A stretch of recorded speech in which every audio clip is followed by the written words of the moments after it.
But the various regions of the river have a lot in common, and there are many connections between people in different parts of the environment. Hedge funders who play poker, sports bettors who become entrepreneurs, crypto billionaires who pal around with Oxford philosophers who take a mathematical approach to studying the human condition. The river also has a canon of influences and ideas, from game theory and Nash equilibria to expected value and marginal utility, that underlie almost all the activities it undertakes. Most of the ideas are not all that complicated in principle, but they can involve a lot of jargon and inside references. If you hear a Riverian talk about updating their priors, or sizing their bets, or making a joke about paperclips, these all refer to parts of the canon. If you didn't bother to learn the lingo, well, sorry, they'll still use it to talk around you like a couple at a dinner party, insulting your cooking in a foreign language they know you don't understand. I'll teach you as much of that language as I can. So buckle up, bring a few bucks to gamble with if you're so inclined. Don't tell anyone, but there are poker games in the back of the bus. And let's begin. Chapter 0, Introduction. The Seminole Hard Rock Hotel and Casino in Hollywood, Florida features one nightclub, 7 pools, 14 restaurants, a 30-foot-high indoor waterfall, dozens of pieces of bedazzled rock and roll memorabilia, 200 gaming tables, 1,275 guest rooms, 3,000 slot machines, and a glimmering guitar-shaped hotel that shoots beams of neon blue light 20,000 feet into the sky. Like most casinos and like most things in South Florida, the Hard Rock is designed to overwhelm your senses and undermine your inhibitions. Picture a casino in your head. If you haven't been to a place like the Hard Rock or the Wynn in Las Vegas, you're probably thinking of a dingy slot barn full of cigarette smoke and maze-like rows of chirping machines.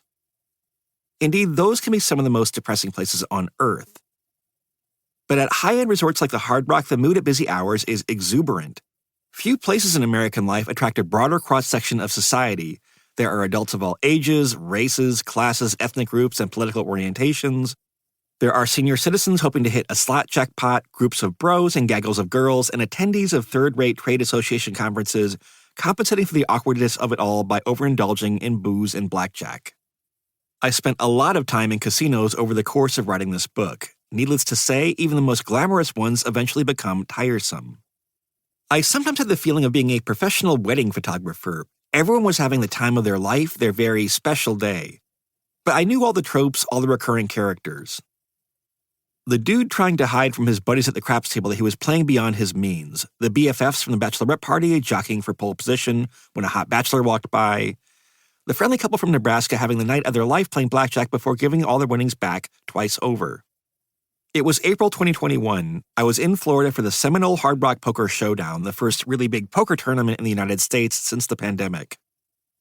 For better or worse, I've been pretty careful about avoiding crowded indoor spaces until I got vaccinated for COVID-19. I hadn't even been on a plane since March 11th, 2020, when I learned mid-flight that Tom Hanks had gotten COVID, that the NBA had suspended its season, and that President Trump had shut down travel from Europe, and that my fellow passengers and I had landed in a riskier universe. But it was a year later, and it was time to gamble. Judging by the crowds at the Hard Rock, a lot of other people were of the same frame of mind. Despite their reputation for risk tolerance, casinos mostly did shut down in the early days of COVID. Even the Las Vegas Strip, which I'd always assumed would continue to operate even in the event of a nuclear apocalypse, was closed for 2.5 months. During this period, casino gaming revenues across the United States were down by as much as 96% from a year earlier. But they rebounded with a vengeance, somehow between the anxiety caused by the unprecedented mass death of COVID and the boredom caused by the unprecedented lack of social interaction. Americans' appetite for YOLO, you only live once, behavior exploded, manifesting itself in everything from illegal fireworks displays to traffic accidents to cryptocurrency bubbles. Bitcoin prices increased roughly tenfold in the year after the WHO declared COVID-19 to be a pandemic. And so in April 2021, even as schools remain closed in parts of the country, American casinos won a staggering $4.6 billion in gaming revenues from their patrons, 26% higher than in the same month 2 years earlier before the pandemic. Poker players came out in a show of force at the Hard Rock. In April 2019, the last time this particular tournament had been held before COVID, it had a respectable 1,360 entrants. The 2021 version drew almost twice as many, 2,482 entrants, despite being in the middle of a pandemic and a travel ban affecting most of the poker-playing world. It could easily have been more. Demand was so overwhelming that there were hours-long waits to pony up $3,500 and register for a seat.